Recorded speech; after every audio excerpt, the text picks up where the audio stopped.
Okay, the next topic is isotropic and anisotropic etching. So in this diagram you can see it is isotropic etching.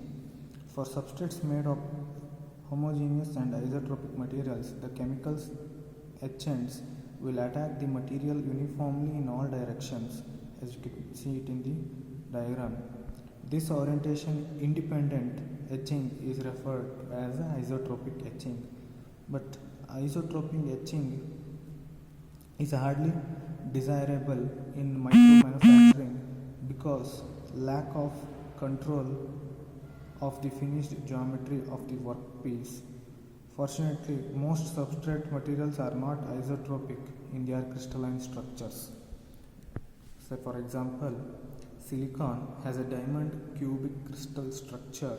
Therefore, some parts in the crystal are stronger and thus more resistant to etching than others. So there are actually three planes of silicon crystals that we need to study. The three planes of silicon crystals are of particular importance in micromachining. There are mainly basically three types, as you can now see it in the diagram: 100, 110 and 111. These are the different planes of the, or you can say the orientations of the silicon crystals. The three orientations 100, 110 and 111 are the respective normal lines to the 100, 110 and 111 planes. The two most common orientations used in the IC industry are the 100 and 111 orientation. So the first one and the last one.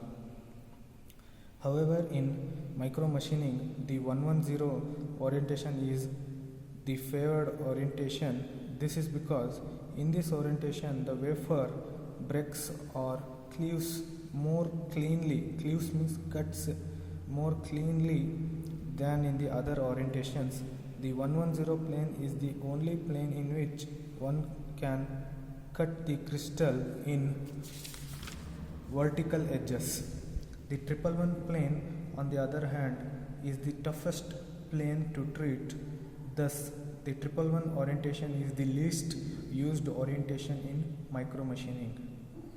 This non-uniformity in mechanical strength also reflects the degree of readiness for etching.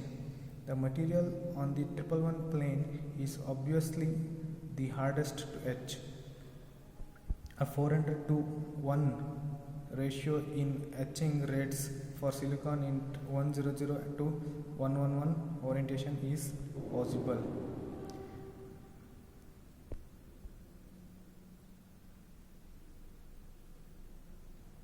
So now let us see one more diagram which shows you anisotropic etching. For the earlier one, this one was the isotropic.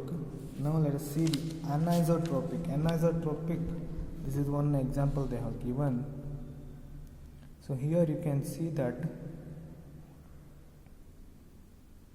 the 111 plane intersects the 100 plane at a step angle of 54.74 degree. Thus, when a wafer whose face coincides with the 100 plane is exposed to etchants, we can expect different etching rates in different orientations. A pyramid with the side wall slope at 54.74 degree exists in the finished product. So this is just one example. The degree can be changed, but only the example what they have given in the book.